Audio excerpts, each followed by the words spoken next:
this out of the way. Okay, welcome everybody. My name's Kurt Zimmerman. I'm an alcoholic, and we're glad you're here. Just a few things to remember before we start. This is not an AA meeting. It is Paul H's reflections on the exact nature of the wrong, as described on page 64 of the AA Big Book, and the solution found in the 12 steps. Also, please remember, this is not an all-share meeting. Rather, it's question and answers and Paul's H's take on the reading and, whatever we talk about here. For details on Paul's events, his story under arrest books, those t-shirts and past event videos, check out the website zenbitchslap.com. There's quite a few on YouTube too, you guys. So to get things underway, I've selected a passage from the Big Book to read. Then I'll hand it over to Paul, who will talk about it for a while before we open the room up for questions. So Paul, I picked page 50, middle of the page. On one proposition, however, these men and women are strikingly agreed. Every one of them has gained access to and believes in a power greater than himself. This power has in each case accomplished the miraculous, the humanly impossible. As a celebrated American statesman put it, let's look at the record. Here are thousands of men and women, worldly indeed. They flatly declare that since they have come to believe in a power greater than themselves, to take a certain attitude toward that power, and to do certain simple things, there's been a revolutionary change in their way of living and thinking. In the face of collapse and despair, in the face of the total failure of their human resources, they found that a new power, peace, happiness, and sense of direction flowed into them. This happened soon after they wholeheartedly met a few simple requirements. Once confused and baffled by the seeming futility of existence, they show the underlying reasons why they were making a heavy going of life. Leaving aside the drink question, they tell why living was so unsatisfactory. They show how the change came over them when many of hundreds of people are able to say that the consciousness of the presence of God is today the most important fact of their lives. They present a powerful reason why one should have faith. Over to you, Paul. That's a good reading. Yeah, well, thank you. Thank you, Kurt and Michael and Mickey and everyone else for the opportunity to be here. So basically, what's the problem in some respects? It's the preoccupation of the consciousness of Paul. I'm very conscious of Paul and Paul's feelings and Paul's wantings and desires, yes? So that the consciousness of the presence of Paul is truly making me unconscious to the presence of that power, yeah? The overemphasis on Paul makes that power underemphasized, yeah? It's just because, I don't know if you ever heard the term duality, but duality in some spiritual circles is the description of what happens here. So firm in faith in something else is an active denial of something else. Yeah. So firm in faith in something is an active denial of something else. Yes. So obviously the duality of trusting the finite self or trusting the infinite. Yeah. So there's either one or the other, so to speak. There isn't a merging of both. You can't serve two masters at the same time, all of that kind of stuff. So they represent a duality. So here there's consciousness or awakeness, and it's demonstrated by no matter what you thought, your eyes opened, you saw shit. Yeah. No matter if you took a vow, you didn't want to ever hear another bird. If a bird was singing, you heard it today. Yeah. It doesn't seem like life waits for you to turn it on. It's on, and then you either catch up with it or not, so to speak. Yeah. So there's an awakeness. Now, what are we going to be awake to? Yeah. Are we going to be awake to the psychological leanings and the narration of the head based on we as the center of the universe, the doer of all things, the thinker, the feeler, the taster, the toucher, all that? Or are we is that volume going to go down in the listening to that? And then the emphasis or the volume of silence is going to be increased. Yeah. And now, instead of listening to that as the master, the selfing, you're now hearing the story of the master, but you're being directed by something else. Let's say the unsuspected inner resource, which is one of the ways they describe it. Now, in a way, you want that unsuspected inner resource to be unsuspected to the self.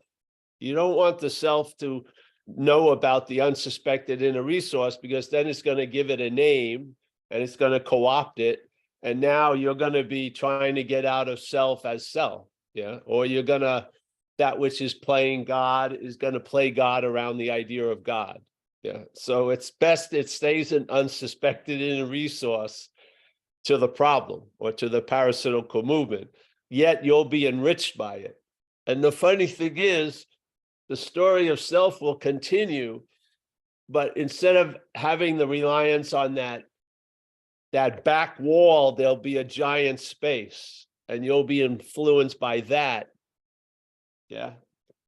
While the self has no idea what's going on. It's sort of great. So keep it unsuspecting to the head. Yeah. That something else has moved in.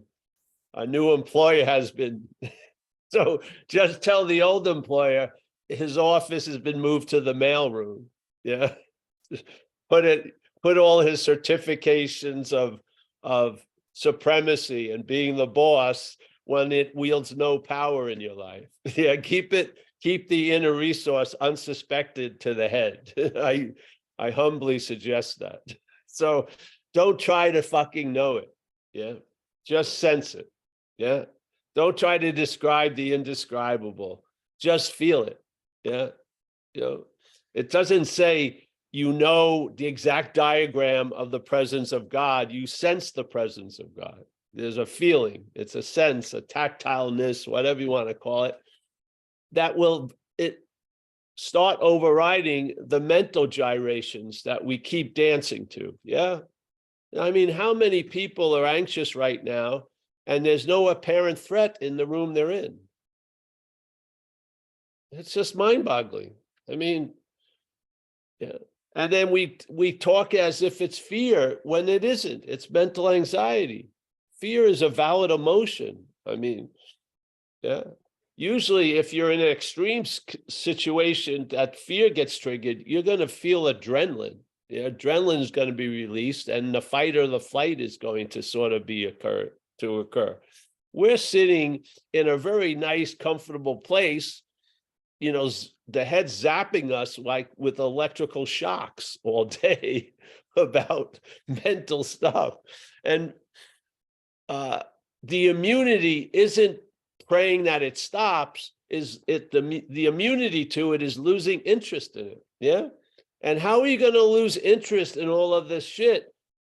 The best way, I feel, is to lose interest in the center of it, which is called self-centered. Yeah. The system is self-centered. If you don't like a lot of the aspects or the effects of the system, and there's an earnestness about wanting it to change, well, if you change the self, yeah, the system will change. Yeah. If you try to change the system as self, it reinforces the system. Yeah. So self gets reinforced by you trying to change all this shit. Yeah. Self just gets invigorated. It becomes more of you. Don't you feel like it just changed wardrobes?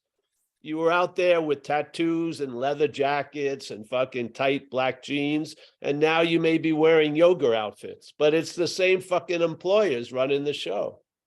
Yeah. The selfing is judging your yoga class just as much as it was judging,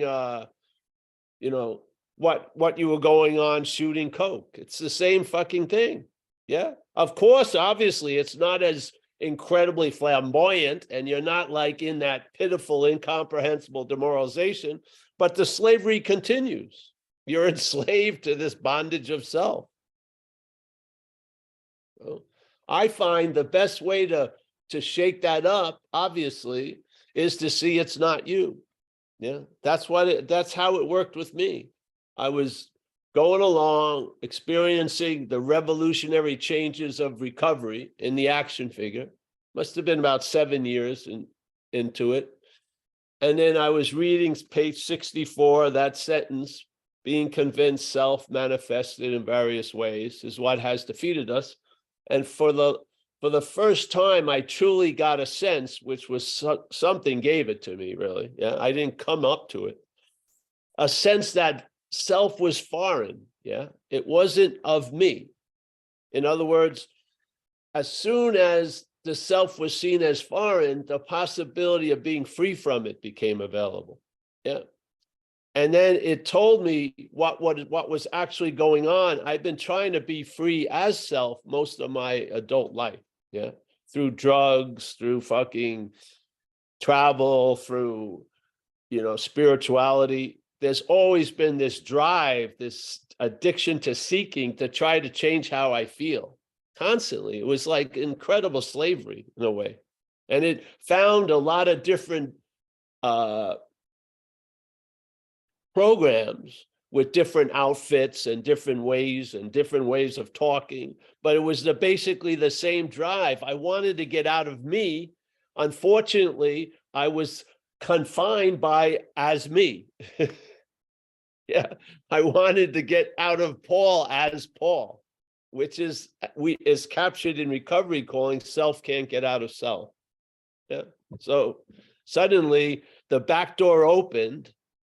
Yeah. And while I was trying to freaking, jack up the lock on the front door, the back door just opened and I just walked out.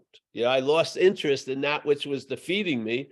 And suddenly the defeat started to change. Yeah, I did. I just lost interest in it. Just like I would lose interest in a conversation when I find out it's not about me. It's not like you got to practice to lose interest. You'll just lose interest in it. Yeah. And so that which you're listening to, you'll still hear it. It's playing. It's like a song in an elevator. Yeah. But this song tells you you're on floor 2 when you're on 38th floor. And you start realizing this narration is not capturing my life. It is in a way, it's neutering it, but it's not really giving me a blow-by-blow exact detail of what's happening. And I found this out early on in recovery when I was working with others. Some of them I'd be moved to share with them about, why don't you just do a bare bone inventory? Like write down when you woke up, and then you put on the coffee, you took a shower, yes, you went to work, whatever, yeah? And then compare that bare bone account of what you did to the narration you were listening to during the day. And it would be incredibly different. Like the narration is you're never doing anything, you're lazy, you're not blah, blah, blah. And yet you were pretty much engaged in doing a lot of stuff, yeah? So watching the video of Paul would completely dispute the narration of Paul. Unbelievably, like way off. Like a loop from 1983 was being applied to what I was doing in 2012. Yeah. I mean, the same old golden oldies in the background, the same old you're never going to be enough. It's insane. How can we put up with it? Yeah. So this program, to me, it's a diminishing of the mental obsession. And then when the mental obsession goes down, then something that was unsuspected starts being influential. Yeah. When the trust on the finite self starts migrating to trusting the infinite, your life changes. Just that simple. Yeah. The admittance that you can't make that happen is really the trigger. Yeah. When you finally admit that you're not managerial quality or however you're going to frame it, that's when the ball really starts accelerating and gaining momentum. And I believe recovery progresses just like they say the disease progresses. Yes, it has momentum of its own. If you just get out of the way, yeah, it will keep on keeping on. So this is all from observation. The spiritual awakening is really a mental diminishing. You just mentally, the mental state stops getting all the attention and interest. And now the unsuspected inner resources become suspected, not to the fucking mental state, hopefully. Yeah. Because if the mental state gets introduced to the unsuspected inner resource, it's going to claim it. Yeah. It's gonna fit it with concepts, and you're gonna try to mimic what the spiritual condition is as a mental idea. So maybe your hair will grow longer, you'll wear looser clothes, you'll hopefully have a loving gaze, you'll speak in monotone, you'll be seemingly very accepting, but you're like a ticking time bomb ready to explode in any fucking minute. Yeah. And then usually it leads to perverseness because you're so much shit. Your sphincter is so tight with this conceptual idea. It's got to blow. It does. And sometimes it does it in public, but usually you try to hope that it'll happen and whatever, fucking punching a pillow or something. Yeah. It doesn't work. All it does is mimic shit. All it does is try to make what it gets introduced to how it would look through the self-centered lens. Yeah. Loving gaze doesn't mean shit, really. Person who speaks slowly in a monotone, that's not a sign of spiritual advancement. It's like an appearance. Yeah. The spiritual advancement is losing interest in self, not becoming a spiritual self. That's like fucking really. I had a chance to speak to a lot of spiritual groups over the years, other than AA. And I'll tell you, the mental state's addiction is thriving in spiritual circles. It's spiritual addiction. They're going to their 48th retreat. They're fucking doing the same thing they did for 20 years and nothing's happened. Yeah, of course they have a community and they're getting fed on some level, but the idea of they're not transcending self. Yeah, you can't transcend something that isn't actually there.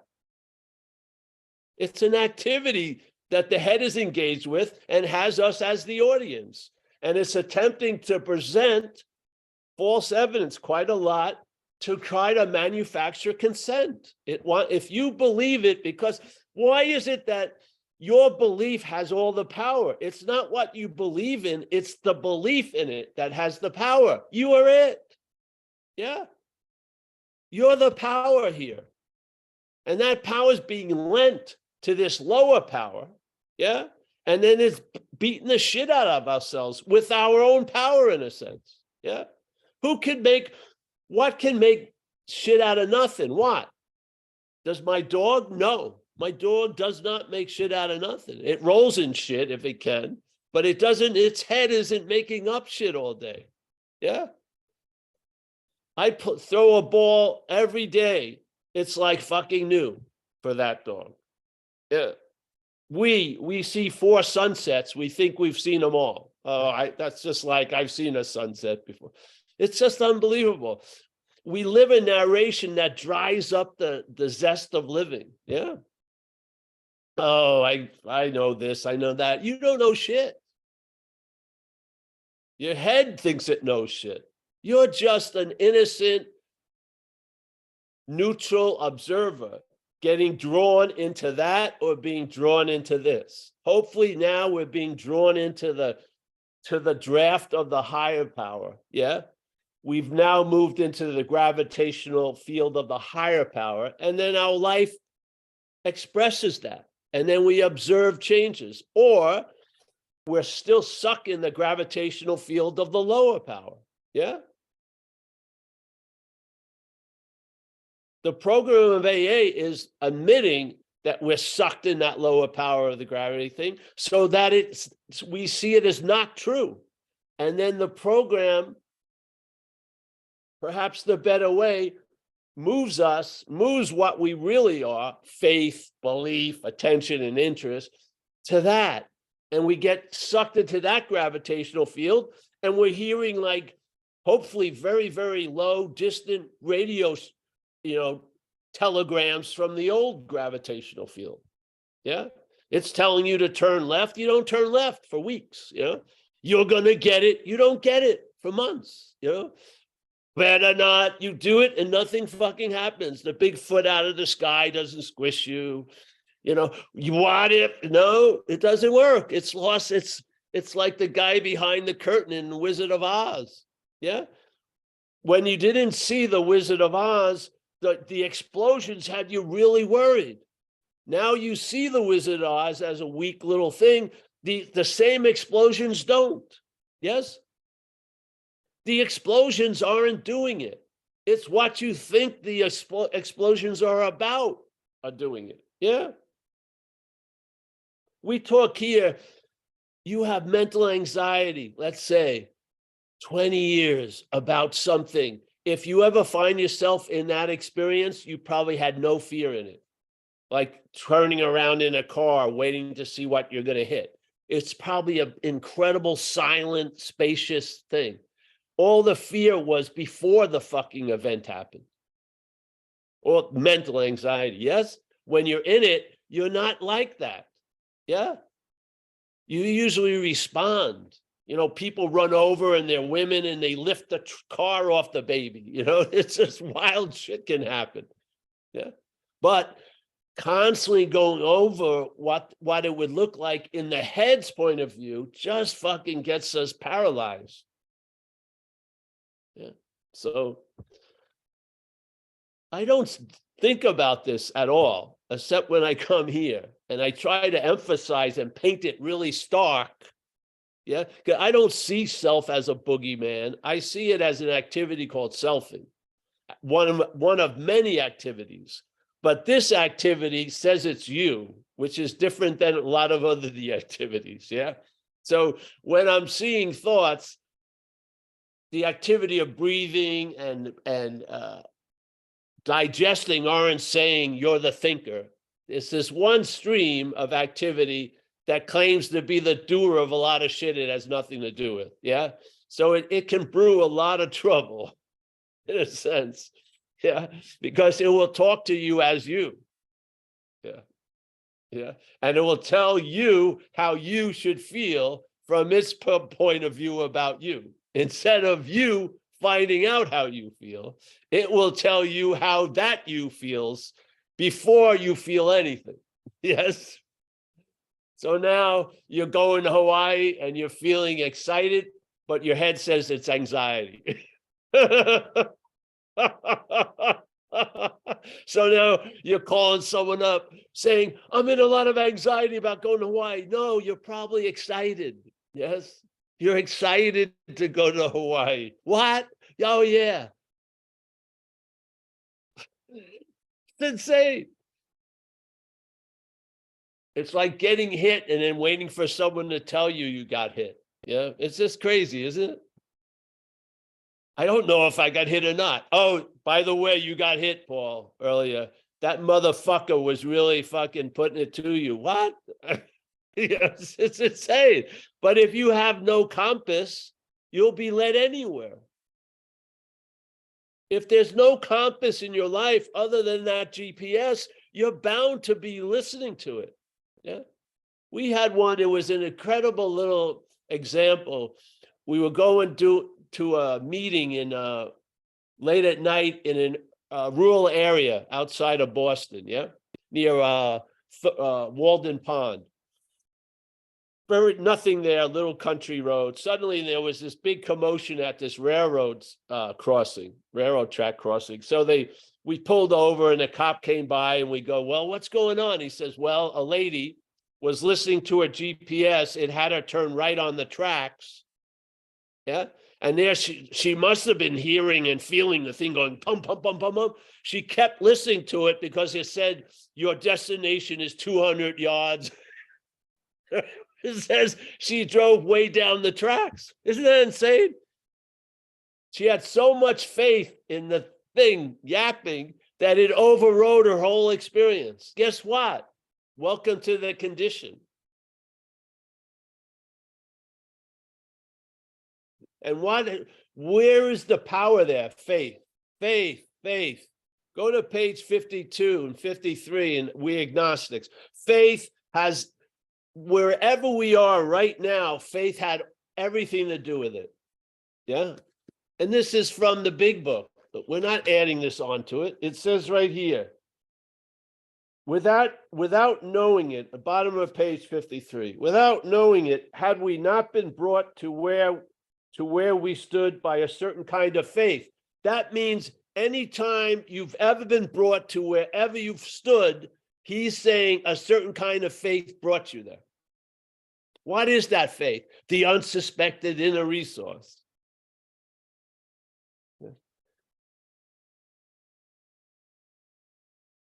For did we not, this is the dilemma, because faith is incredibly powerful and it's going to manifest by the vehicle it's put in. And now he talks about the vehicle the faith has been put in. Did we not believe in our own reasoning, which is not our own reasoning? Yes?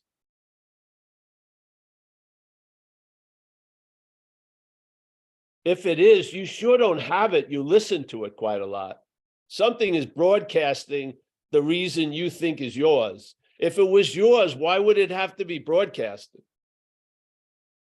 If you knew where you were going, why would you need to listen to a GPS in your head to tell you where you're going? Did we not have confidence in our ability to think? Wow.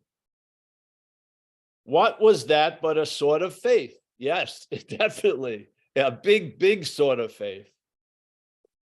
Yes, we had been faithful abjectly. Now, this is where a lot of addicts and alcoholics find themselves. They've been in a condition of being abjectly faithful to the God of reason. And that God of reason has been playing God through its reason.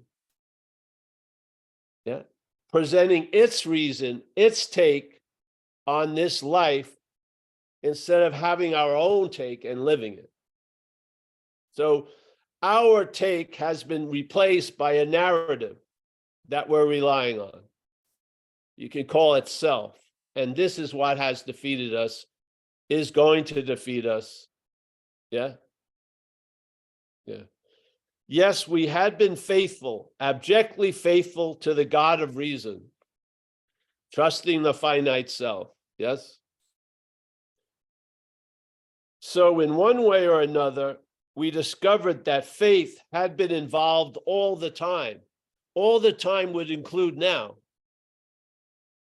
So whoever's writing this is getting to the bottom of it, really.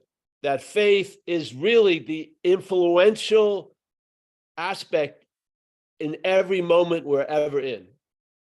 Yeah? Isn't that incredible? And if that faith is put in finite self, we got what we got. And it seems to be similar to everyone else who has this little unique little aspect of self-centeredness called addiction. Yeah. Faith all the time is the greatest influence. Yeah. So here's the unsuspected inner resource. I want to keep it unsuspected to the head. Most definitely. Yes. I do not want the head to find out its location, which is right where it is at all times with no requirement to meet it. We want to keep that a secret to the head. So the head will go on acting as if it is that which is playing God, but now you won't be in on it in a sense. You have lost interest in it. Hallelujah. So that thing that was having a huge effect in the drama of your life will be now in like a little Zoom square. Yeah. The drama will continue, but it's not, that water ain't spilling over the tub as much. Yeah. Your life looks a lot different than the narration your head would like to apply to it. Yes. Yes. Beautiful. And to a point, it can get to where all those serious news flashes become comedic skits. Yeah. Because the head does, it just keeps on keeping on. It never really it never really fits itself around circumstances. It's constantly trying to fit all the circumstances around its narration. Yeah. And this is what they say in AA. We've got to learn to fit ourselves around circumstances. Like, what is that? Being here now, so to speak, instead of trying to fit circumstances around this. They call it us, but it's not us. Yeah. So the head wants to override what's actually happening because it has a rigid view. Yeah. A view that's not in the seeing. It's in the thinking. It's in the remembering. It's in the projecting. Yeah. Yeah. So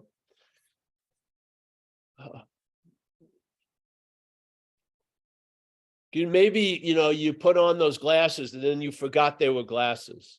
And now, no matter how crazy it is, you never really feel around. You think they're your eyes. So what are you going to do? Yeah, let me drink. Can't handle this. I'm going to deny this shit. I'm going to put off the elephant in the room as long as possible. I'm going to blame it on everyone because there's no way out. It's actually a hopeless state of mind and body. It's not seemingly, it's hopeless. But what happens if a new pair of glasses are offered? When you put them on, you'll realize they hit something else, an old pair of glasses. There's a little clink, and what? The day of revelation has occurred. I've been wearing glasses this whole fucking time. Yes. Hallelujah. Yeah. Now all right, I'm afraid of taking them off. So I'll put these on, the second one, do a little correction, but wearing the second one over the first one is going to lead to not wearing any glasses at all. That's the beauty of it. Because the second one is going to negate the first one, and then you're going to be led by, the true eye, so to speak. Let's call it awareness or spirit. Yeah. Yeah. And then the old glasses are fun to put on because it's funny, the way you used to see things. And then you can share it in your share, when you tell your life story. What an insane fucking, how could you have, I can't believe you lived through that. Yes, I made it through the gauntlet of poor decisions and false evidence and everything. Yes. So now I like those glasses as a sort of comedy skit, but not as, how I see everything.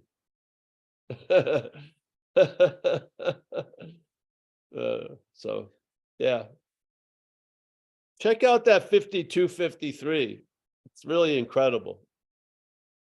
That faith had everything to do with, has been involved all the time. We discovered that faith had been involved all the time. So faith is like neutral. Yeah, if you put it into some shit factory, it's going to make a lot of shit products. If that faith is put into a factory that makes compassion, empathy, enjoying peace of mind, it's going to do that. Yeah. But faith is basically the force of whatever that factory is going to manufacture. Faith. Yeah. Like it or not, you represent the activity of it here. You do. As Jesus says, it's done according to your faith. As you believe, so it is. Yeah. Whatever can be conceived can be achieved. This is all mental shit, yes? But fueled with power, faith. Wouldn't you, knowing that unsuspected inner resource and knowing your inability to manage fucking any little bit of power, it just makes total sense to surrender over to the care. Hey, here, take all of me. Yeah. And do with thee as you will. Yeah. I'm happy for the opportunity to give this power over to some smarter hands, so to speak. Yes.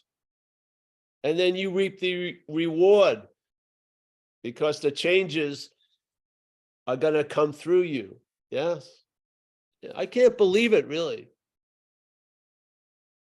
I feel like there's been a living of like 5 distinctly different lives in this life. And this is a nice sort of, I'm just rolling down the slope of time right now.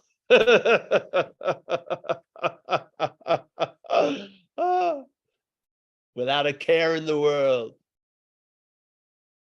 I'm on top of the world, Ma. It was an old James Cagney movie. It was great. All right. Well, I hope something gets through. I do. That was great. I just do. I hope something gets through. A new way of seeing the same old, same old. Yeah. Because the same old is going to be the same old, same old. Yeah. You try to change it, haven't you? Fucking, you go to that church, that doesn't work. You go to another church, you're a Buddhist, that doesn't work. You become, fucking anarchist, whatever. It just does, it's just the same old, same old. Uh, so thank you, everyone. And take it over, Kurt. Jump in. Thanks, buddy. Thank you very much. That was great. So listen, any hands? Just raise your hand, or I can see you in the chat. Let's see. If you put your hand up, if I miss you on the little Zoom square. I don't see any hands. Let's not be shy. Don't listen to that voice in your head.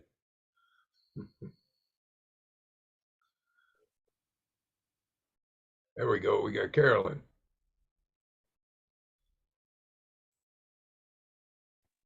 Hi, everybody. Good morning. Thank you, Paul. I have a question for you. Does somebody have to believe in God for this message to work in their lives? No. Can you talk about that a little? Well, I thought I just did no, but yeah. No, you did. You But talk about it. Well, this is the idea that they try to make it a big opening with the we agnostics. So they came up with a great idea to sort of, cool the fucking mental forehead of the people by saying, hey, the higher power can be of your own understanding. Yeah. So however you want to picture it, instead of, having to follow a picture of a higher power from something that you have problems with, like an organized religion and stuff, let's keep it just anonymous, so to speak, a higher power of your own understanding. So let me just tell you what happened with me. So the idea of God was never that, was just ideas, yes, but I liked the direction it pointed to, which was out of me. So I was into that for a long time. So I get into AA and I'm doing what we do, and then I realized that turning one's will and life over to the care of a higher power of your own understanding, I quickly was led to a different view, which is turning your will and life over to the care of a higher power of its own understanding. Therefore, I don't have an understanding of the higher power. I have intimate reactions to it, a lot of other things, but I don't have like a policeman's composite drawing of the suspect. Yeah. I don't have like a peg that you hang your hat on idea of this power. I just feel it a lot, feel something other than me going on. So I like the idea of having a higher power of its own understanding, because it makes it quite revelatory. And I mean, why would I want to fit that into my pants, so to speak. Yes. Why would I want to have it fit with the way I can think of it? The thinking of shit is part of the problem. So, yeah. So I just have a vague, giant, living, neon illuminated question mark hovering over me. Yeah, yeah. So that's my thing. I've never had a big deal with it. I know people do, and I can sympathize, but when I came in AA, I was dying of thirst. I needed some water. I didn't care if what color jacket the person was wearing who brought me the water. I just wanted the water. Yeah. So I had whatever ideas didn't matter. I needed relief, and this relief has come. And my gratitude and appreciation isn't directed at an idea. It's more of like a diffused attitude of gratitude. Yes, I'm not directing it at some picture of a person who saved my ass. It's more of like a scent or a perfume goes off. Yeah, yeah. I hope that helped you. Do you pray? No, not often. But I did pray. Well, first of all, I never prayed really, obviously, but I did do a lot of prayers in the beginning, and they worked. And so when prayers work, they lead you not to pray so much. Yeah. So I was afraid that which I needed wasn't going to arrive. So I used to pray for all this help and stuff because I was listening, or I had faith in the old system. Now I pretty much, thy will is done. Not thy will be done, like a future. Thy will is done now. So yeah. But if I had a prayer, it would be the third. I like the 6th and 7th. That's sort of like a prayer to me. Yeah. I'm entirely ready to have this, whatever I'm noticing, reconfigured, and I ask that power to do it. That's a prayer I do use. Yeah, if you want to call it that. The prayer of 6 and 7. Have all of me, good and bad, whatever. Yeah. But that's more of a living. It's almost as if you dance it. You don't say it, you dance it out. Yeah. It's like a prayer you dance out. It's something different than saying it. Yeah. But I prayed a lot in the beginning because I really loved the serenity prayer, because I was ready to blow at any second. So I needed a lot of release valves during the day. Yeah. Because I was combustible. I was ready to fucking flame on. And so prayer was incredibly helpful. But I believe a lot of stuff, the greatest thing about skillful means is when you don't need them. Yeah, that's what I love. So yeah, I love spiritual tools, and I love them when you don't need to use them. That to me is the best relationship to a spiritual tool, is not needing to use them anymore. Yeah. But when you need them, it's nice to have them. Yeah. So based on where you find yourself, I'm not in a stagnant, above the fray condition. I'm just traveling lighter. Yeah. You know what I mean? Yeah. So I'm traveling lighter, and part of that traveling lighter, I don't need to have so many skillful means with me to sort of vent the pressure. Yeah. Yeah. Which I think is this is actually the way it goes when the spiritual condition progresses in this way of life called sobriety. There's a lot more relaxed awareness and the immediacy of peace of mind. There's not much, you're not going on like 3-day treks to get to a condition. They're readily available. Yeah. Yeah. Like you can take a breath and then everything can change. Stop, pause, everything can change. Yeah. The heavy lifting, I think, is pretty much over. And yeah. Yeah. So, but it's important when your house is on fire and you're burning up, what you need is a pail of water. You don't need a philosophy that says there's no house and there's no fire.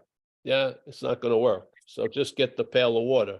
But I'm telling you, after you put out a lot of fires and you see who was the real fire starter, and then you see that fire starter isn't you, you're not going to need that many pails of water anymore.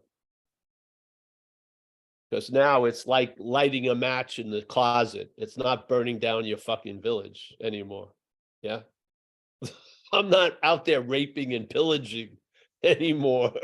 It's sort of like, oh, yeah. It's got the box of matches, but it's only lighting them in the closet. It can't, its desire to be an arsonist has been severely altered. Yeah. And while it's that way, enjoy away. Yeah. I have no anxiety about my condition changing while I'm in that condition. I'm enjoying the hell out of it. I'm not listening to the head saying, this is going to change. I'm just fucking, yeah. This is what's happening. I'm here. Yeah. This is what's not happening. I'm not here. Yeah. Yeah. Yeah. It was the other way around before. I was here. Yeah. Thinking what was here was unbearable. But I was actually, what was unbearable was a mental here that was covering up the here that is the point of salvation. That whole thing has switched. That's the beauty of it. Yeah. My first response is to hear, and then I hear the mental reaction, which is not here. Instead of completely being like paralyzed to the here and waiting for the mental here to tell me what was going on. Yeah, completely shifted. And it's established now. It's not like in a week going back and forth. It's established. And it says this in the book. You sincerely take these positions like being defeated and turning your will and life over to the care of a higher power, and then you'll be established in those conditions. Yeah, that definitely happens. Yeah. So that moving stops and you're just going in a new direction. It's not like old direction, new direction. It's like the old direction and then a new direction. And then the momentum is new direction. Yeah. Yeah. Yeah. Recovery progresses. It does. It progresses powerfully. And that things that seem to be tenuous at best, you know, a spiritual condition because you did yoga for 3 hours and held your breath and fucking took a Wim Hof bath and whatever and shit. Yeah. And then you felt that little bit. It gets a lot easier and you feel pretty chilled without having to be chilled. Yeah. Yeah. Yeah. But if I had to be chilled, I'd do something. But I can respond that I don't have to be chilled because I'm chilled. I can respond to that. There's not much mistranslation. I'm not getting 1,000 different takes on the condition. Yeah, there's an obviousness. I'm here, and that's where this is all I am. I'm here completely. Yeah. Yeah. And what's beautiful because I'm here. It's good to be here because I am here. Yeah. Instead of here, but not here because I am there. I'm much an advocate of responding to here as here. It's kind of really, it's like a soothing balm, like BALM to that agitatedness. Yeah. You never see those videos where they have those poor dogs that have been abandoned and they're looking like fucking a skeleton. And then 5 months later, they've completely re-dogged themselves. All they needed was a change of condition and shit. The dogness hadn't really gone anywhere. It's just the conditions overwhelmed it. If you could get them out of those old conditions and put them in new conditions, the dog's got a great coat now. It's fucking going crazy. Yeah, and it didn't take years and years. It was like 3 months, 4 months. Yeah, I mean, seriously. And all it was the same dog, but it was in one condition, and now it's been moved out of that and put into another condition that's more beneficial for like a well-lived dogness, instead of fucking, being enslaved to mental shit all day. Yeah. Yeah. So isn't that what happened with us? Most of the biggest condition we were in, which is tricky, was a mental one. Yeah. So the obvious ones of physical, bad location, just living on the streets, yeah, changing them. But if the mental condition doesn't change, you're probably going to end up, your nicer house, you're going to still have the same behavior as if you were in the streets. Yeah. So I find there's much more value in changing the mental conditions than actually changing the physical conditions, unless they're really fucking, extreme. That works great. But I mean, what's going to give you more joy in life is release from the mental activity, tell you the truth. Yeah. Yeah. That's my feeling. Actually, that's my experience with it. Yeah. I used to always marvel when I'd be somewhere and I'd see a monk. Yes. Like I used to go do Tai Chi in the park with these people. And there would be a Buddhist monk guy, because he had a robe and stuff. And he would walk this small little area like a trek across the country. And everything was, it seemed like he was alive every night doing the same thing. That's sort of, to me, is freedom. Yeah. Freedom is, he was doing something he's done hundreds of times, but it was new every time because he was fucking new. His attitude was fresh. He didn't have to go, oh, I've done that trail, go this trail, which are fine. He got as much as you could get out of this little place because of what he was available to. Yeah. I love it. I was, it makes complete sense about people living in a monastery for 50 years and just because they're seeing the beauty is being projected from them onto everything. They don't have to keep changing the thing and finding new beauty. They find beauty wherever they are. Yeah. That to me is freedom, I feel. Yeah.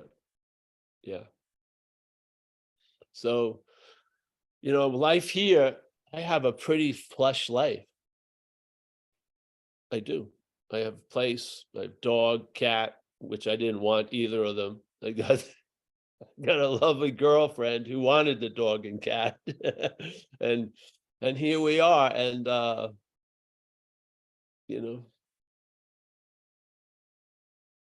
the greatest is the ability to appreciate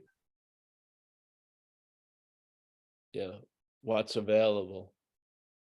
It says, basically, when it says you'll be able to enjoy peace of mind, obviously peace of mind is readily available. There's an aspect in us that is peace of mind. It's here. Yeah. But now we have the ability to enjoy the peace of mind. Yeah. So the program has affected us sufficiently enough where we can now enjoy peace of mind. We sense that presence. We feel the new power flowing in. In a way, our unsuspected senses have been revitalized. Yeah. So now we sense the presence. We feel power coming in. Yeah. Those senses have been revitalized. It's as if not only the eyes, but let's say you are bereft of sense experience and then your sense of touch was given back. Yeah. And your sense of hearing was given back. What a fucking rush of a world would enter. Yeah. Well, these other senses, the sense of power flowing in, the sense of presence, the element of peace of mind, these are fucking qualities that are readily available. Yeah. And you, just like that dog could be renewed, those senses aren't gone. We all have them. Yeah.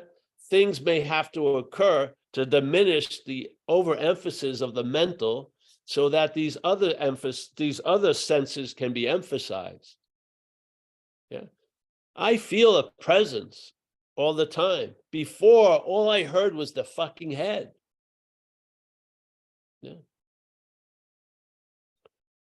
The only time I sense new power flowing is when I shot coke, truly. It was a mimicking of feeling new power flow in. I shot coke and I felt power flow in. Incredible rush. Yeah. But there's nothing like feeling this power flowing through. This is like fucking, non-filtered organic fucking high mountain stream water. Yeah. It's like, yeah. It's now the highest rush I ever got on a drug doesn't have the subtlety and the fineness, the fineness of one note of this. Yeah. Can't even get close to it. And this is of us. Yeah. The cocaine was of a plant. This is of us. So just stay in. If you're fucked and you can't stop drinking or using or you can't seemingly keep trying to escape, then fucking admit that to yourself. And put yourself into this program for a day and just do what we do. And then if you can't trust your own judging of how things are going, have someone else you can talk to, because they'll probably see the change in you before you do. Because the parasite doesn't want you to see that you're growing. Of course it doesn't, because it means you can grow out of it, and it doesn't want that to happen. So you have someone else tell you, hey, bro, you're looking much better. Yeah. Wow, you are. And let that evidence stick in and just show up. If this is just a parlor game, if everything is fine and great.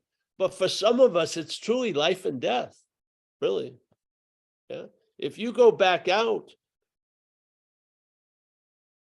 it won't be a life worth living. It won't. I've seen it happen tons of times. People going out after 20 years and seeing being raked across the coals for 8 more years until they took their own life. Yeah, and this person was close to me. She was my first fairy princess in AA. I had 6 months, she had 3 months. She helped a lot of women, wrote books on codependency, went back out at 20 years sober, could never get it again.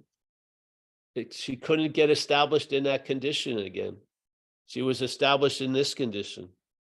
And 8 years of fucking hell, where it brought everyone to a point that when I went to see her, memorial, her parents and her sisters were happy it was over. They were happy for her that it was fucking over. Now that's incredible. For a parent to say that about their child. Yes? You want to fucking play with that? Especially if that its overarching power has been diminished, you're sober right now, man, it's like living with the most perfect crystal. Just be careful with it. Yeah. It's solid as all hell, but it needs a little care. And to me, the greatest part when you arrive at is when your care is honoring it. That to me is the state I love. You're honoring it. You're honoring it by feeling the new power flow in, by sensing the conscious of sensing that presence, by all of those are real prayers, man. They're prayers because you're actively feeling the activity of that which you used to pray to.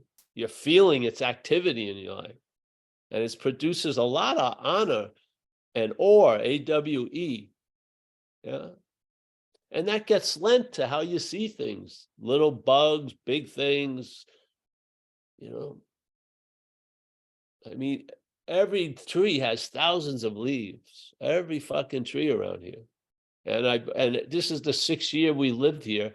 And this is the 6th year I've seen this show, where winter, everything, and then everything I'm looking out of all these big windows are now full with green. It's awesome. So there's a quick thing, and then there's a slow, it's like playing it slow, like seasonal, and it's incredible. And then the mockingbird shows up and it starts singing. It's got a giant playlist. And then it's just the whole thing goes. It's beautiful, beautiful. It's beautiful to be here for it and to recognize it. Yeah. Yeah. A lot of the greatest stuff you can't commoditize. You can't put a number it and have an account for it, like an account book. Yeah, you can't, compare it to something else that has value. It's just beautiful and it comes and goes. Yeah, isn't it? Mostly the beauty of life comes and goes. That's part of the beauty of it, really. Yeah. Yeah. So like we've had very successful year here. Somebody, you buy those orchids and they only bloom once. We've gotten 2 blooms out of a lot of orchids we bought at Trader Joe's. That's unbelievable. I mean, talk about a good investment. We bought it for $8. It's had 2 performances. 2 performances. They last for months, and then it had another one that lasts for months. Incredible. This little freaking orchid that we bought in a second at Trader Joe's has brought a lot of visual joy to us. Yeah. Yeah. And all this is rooted in, I got struck sober. So I did not get sober in AA. I stayed sober in AA. I got struck sober by life, and I stayed sober, and I'm staying sober in the program of AA. Yeah. Now the house I live in are the principles, so to speak. I live as an action figure based on most of the principles I was brought to by AA, which many of them are very old principles. Yeah. But what gave them life to me was recovery. Yeah. Yeah, they're pretty sound. They're a good orderly direction. It's been 35 years now, and I can't imagine. This is what you'd really love to be able to communicate to a newcomer, but you can't, because the only way they can know your condition is from their condition. So they don't get it, really. They don't get what it could be like yet. But they may be severely, they do get, they're fucked, hopefully, and they're going to find this great joy of discovery, as many of us have. Yeah. Which you can't you can't capture it. It's a living quality. Yeah. I can't tell you what it was like, but it's been an influence in what it's been like all the time. Yeah. So it compels you. I want to see people travel lighter. Basically, I think there's a lot of excess suffering, huge amount, and life can bring about enough pain. I don't to pile on it just is way too abusive to me. I want to see people travel lighter. I'm not think everyone's going to get the parking space they're looking for or never get ill. No. Whatever life has in store for you, your response could be traveling lighter to it. You can, maybe you can pray away what you're afraid of ever happening. Who knows? But I do know whatever is going to happen, you can travel lighter through it. Yeah. This excess of suffering is just way overboard, in my view, just way too much. And it's usually generated by self-centeredness. It really is. That's why in the other groups we do, we try to talk, point out service, because a lot of times their whole thing is in the head, and they're trying to think themselves out of not being the thinker. It would be much better for them to feel better right now by doing service to us with a stranger. Yeah. So, yeah. All right. Sorry I took up a lot. I'm just, yeah.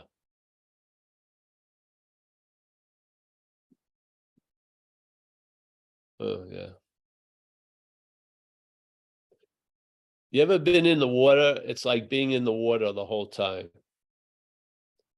Yeah. Sometimes you have a big wave, but you're always in this, there's something moving you all the time. And so you're feeling like it's awesome feeling a lot of ways. Yeah. You never get out of the water, so to speak. Yeah. So, and so happy that people from here, David and Kurt and Kerry and Michael and Mickey, all these people allow this platform to continue. Which is great. I mean, I'd probably, I would have been all right, but this really keeps me out of the insane asylum. It's a good yeah, because the funny thing is with mental suffering, you'll almost fight for your life to defend it. Yeah. Almost as if there's become an identity with it that seems to be so valuable to you, you're willing to put up with all this shit. And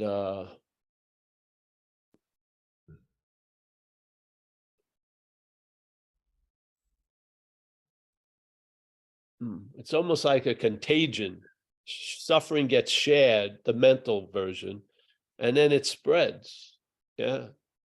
People call you up and tell them about your suffering, and then you get to respond about your suffering, their suffering. Yeah.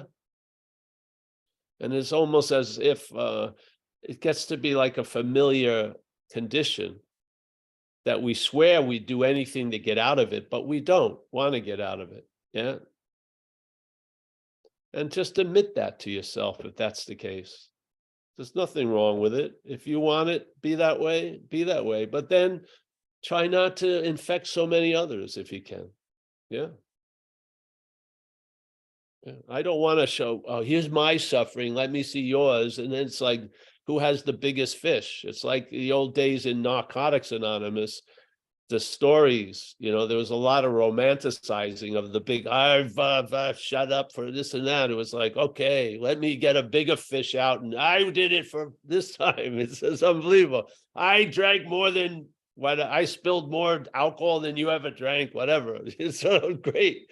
You know what I mean? I don't care. If you've been brought down to your knees, fucking great. Yeah. Yeah. Admit that you're fucked and see what comes in. You're going to get some clear radio signals. You are. That unsuspected inner resource has a huge bandwidth. It can get through a lot of the propaganda. Just to admit what you know that you don't want to know. If you're fucked and you don't want to know that, just admit it. Yeah. It's been salvation for me. You can't save your ass, if you're trying to save your face. And if you think your face is your ass, you need like an anatomy class. Yeah. What you're trying to save, let it, is not your ass. It's your face usually. Yeah. So these things are simple. I mean, someone can do a stick figure diagram. There's your face, there, your ass. You've got them mixed up, and let's get clear. Okay, that's not like rocket science. Yeah. So, all right. Thanks. Hey, you want anyone else, or we'll just go? Sorry, I took up most of the time today. Yeah, Giselle had her hand up. Let's see. She's still all right, Giselle. Let's see. I don't see her. Thanks, Carolyn. Giselle, there she I didn't recognize Carolyn because she has her hair up today. Then I saw it through yeah, there it is. Yeah. She had me fooled for a second, but now I know. All right. Okay. Giselle's not answering. Well, listen, we're 20 till 12. You want to wrap it up? Yeah, that's great. I mean, I don't know about you, but I feel good. Great meeting. All right, so we got Dana. There she is, Dana. Kurt Z. As always, thanks you, Kurt. Also, is things going better with the body and stuff? Much better, much better. Oh, great, fantastic. Kerry, as always, nice to see you. He's at the navel of the universe. The belly button is right there, right above your head. Kathy in Cleveland. She looks like she's outside today. I didn't know. No, you're not. Oh, I didn't recognize you. Mickey, as always, the matriarch of Madeira. Tom is now in Denver. Nice to see you, Tom. Chris T, nice to see you, Chris. Esther, as always, a pleasure. Oh yeah, we have a meeting today at 4:30 Pacific time. And you can come in through any Zoom. It's the same Zoom, no password. It's more on it's on another topic, but it'll probably go the same direction. Sally, nice to see you, Sally. Smiling, that's good. Very good. Yep. Joseph C, my main man in France. There he is. Nice to see you, Joseph. Jessica, yes, Northwest England. There he is. Nice to see you. You're getting more specific. Northwest, longitude, latitude. Yeah. Carolyn, yeah, nicest. Thanks for your share, Carolyn, in question. Chris, as always. And by the way, we're going to be in back east on starting on June 11th to the 18th. Go to Zen Bitch Slap. There's a schedule there. And I'm going to be in Pennsylvania, New Jersey, New York. I think, yeah, going to go to Great Barrington just to have some fun there. All right, Dylan. Nice to see him. There he is. Nice to see you, Dylan. Jay, as always. The music going well, Jay? Always, man. Yeah. There you go. Good. Roman. Oh, Jesus. Here's Alex and Jacob driving. All right. So in the back seat or something. Oh, all right. I'll be seeing those two lovely people in Hudson when I'm there. Yeah. That'd be cool. I'm trying to make a flyer, Paul. I'll make a flyer for it. Oh, yeah. It doesn't matter if it's just us. It's fine. Yeah. Michael, Stacy. Michael, I hope you're going to be there later on. If not, just text me so I can get over it and trudge on. Greg, Minneapolis. Hope you're feeling good today too, physically wise. Yeah, great. Al, Vegas. There he is. Let's see. Jeff P. down Southern Cal. Jeff Penn. Oliver. We got Roman. Yeah, Oliver and Roman. Yes, Germans. Let me see. And we're gonna see. I can't wait to see Roman and Barbara in Sicily. It's gonna be like that movie White Lotus, that show. Remember? But the 2 years are both in Italy. We're gonna do White Lotus season 2. All right, you're on from Sweden. Nice to see you, my friend. Thanks for calling me today. I had a 80-pound dog. Yeah, she's sleeping now. She's fun. Okay, let me go to page 2. Oh, we got Kim N. Oh, nice to see Kim again. Ah, yes. Very nice. Just let's see. Brian in Minnesota. Oh, good. You're sticking with it, brother. That's good. Mika, that's cool. We got Jimmy R. He's making sure we're on the straight and narrow. It's very good. Christine in Kona. Grateful Dave somewhere. Annette. Cassandra Bennett. Did I get it close? That's right, Paul. Thank you. Oh, good. That's cool. Hey, listen, thanks everyone. Thank you so much for letting me spout off, and we'll see you soon. Yeah. Bye-bye. Thanks, Paul. Yes, see you. See you. Thank you, Paul.